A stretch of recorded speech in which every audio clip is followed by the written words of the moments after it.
Hello engineers, तो कैसे हैं आप सभी?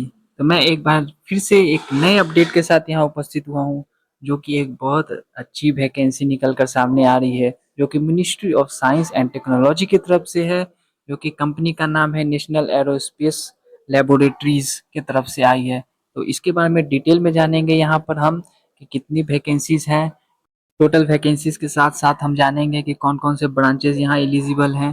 ब्रांचेज के साथ यहाँ सिलेक्शन ऑफ मेथड क्या होगा, आपको क्या क्या करना पड़ेगा, इसके लिए सब एक डिटेल में जानते हैं। तो आइए हमारे कंप्यूटर स्क्रीन पे, जैसा कि आप हमारे कंप्यूटर स्क्रीन पर देख सकते हैं, ये vacancy council of scientific and industrial research की तरफ से आ रही है। इसमें सिलेक्शन कैसे ले सकते हैं? तो इसमें सिर्फ आप इंटरव्यू बेसिस पर आपका सिलेक्शन हो जाएगा एज ए प्रोजेक्ट स्टाफ के थ्रू।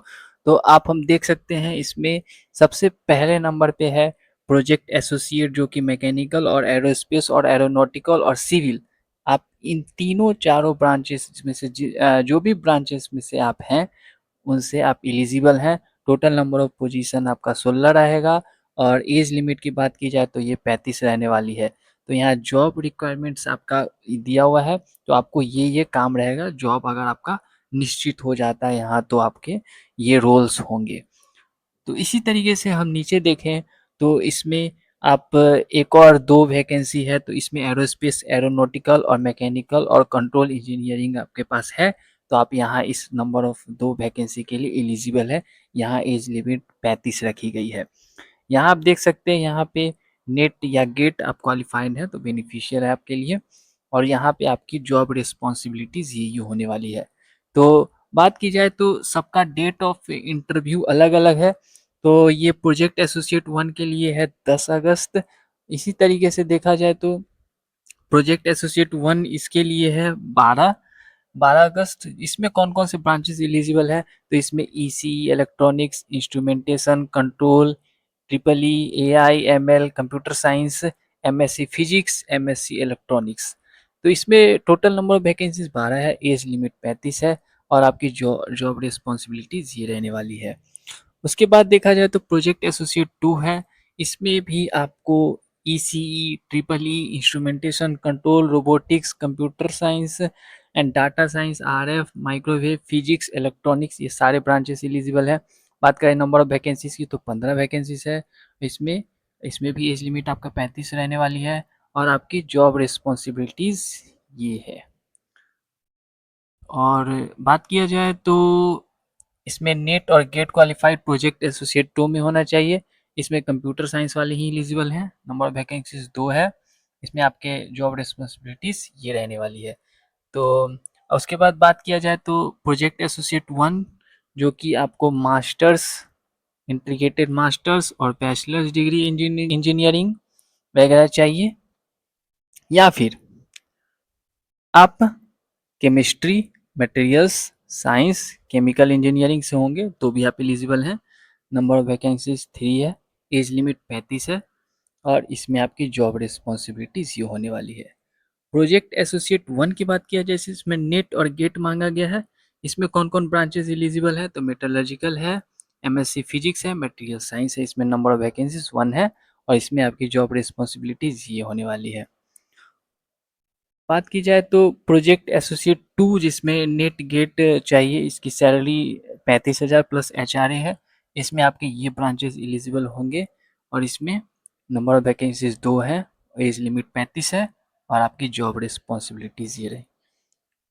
और उसके बाद देखा जाए तो इसमें एमएससी केमिस्ट्री है, फिजिकल केमिस्ट्री है, बीई बीटेक है विद 2 इयर्स एक्सपीरियंस है, केमिकल इंजीनियरिंग है। तो आप यहाँ पे एलिजिबल है। नंबर ऑफ वैकेंसीज 4 है, एज लिमिट 35 है, एक्सपीरियंस इन इलेक्ट्रो प्लेटिंग, ये आपकी ये सब जॉब रिस्पॉन्सिबिलिटीज होने वाली है। फिर बात की जाए तो इसमें aerospace, aeronautical, mechanical machine design, thermal engineering structures, ये सब होने वाली है। इसमें टोटल नंबर ऑफ वैकेंसी 16 है और 35 एज लिमिट है। उसके बाद बात किया जाए तो इसमें आपका एसएससी मतलब 10th लेवल पे होना चाहिए और आईटीआई इन फिटर होना चाहिए। ये आपको प्रोजेक्ट असिस्टेंट पीए 1 की तरफ से है। और इसमें आप कौन कौन से ब्रांचेस हैं? फिटर, टर्नर, मैकेनिस्ट, मैन्युफैक्चरिंग, ये सब में आपका ITI है तो आप यहाँ पे एलिजिबल हैं। नंबर ऑफ वैकेंसीज 8 है। टोटल एज लिमिट जो है 35 है। आपकी जॉब रिस्पॉन्सिबिलिटीज ये होने वाली है। उसके बाद देखा जाए तो ये PA2 है जिसमें डिप्लोमा इन इंजीनियरिंग मांगा गया है, जिसमें मैकेनिकल और PSC हो वाले भर सकते हैं। और टोटल नंबर ऑफ वैकेंसीज 5 है। एज लिमिट 35 है और आपके पास ये जॉब रिस्पॉन्सिबिलिटीज होने वाली है। उसके बाद देखा जाए तो सीनियर PAT का है जिसमें इलेक्ट्रॉनिक्स ब्रांचेस एलिजिबल हैं। नंबर ऑफ वैकेंसीज 1 है, 35 एज लिमिट है और आपकी जॉब रिस्पॉन्सिबिलिटीज ये है। उसके बाद बात किया जाए तो BTech विथ 3 इयर्स एक्सपीरियंस है, और नहीं तो ME MTech है विथ वैलिड नेट या गेट और PhD है तो आप इसमें एलिजिबल हैं। एरोस्पेस एरोनॉटिकल मैकेनिकल में नंबर ऑफ वैकेंसीज 2 है। टोटल 35 एज लिमिट है और आपकी जॉब रिस्पॉन्सिबिलिटीज ये है। सबसे पहले तो बताया गया कि इंटरव्यू होगा। अगर लार्ज नंबर ऑफ कैंडिडेट्स आ जाते हैं तो एक selection screening committee will have decision to shortlist the candidates for the interview based on written exam. तो आपकी रिटन एग्जाम हो सकती है अगर नंबर ऑफ एप्लीकेंट्स ज़्यादा हुए तो।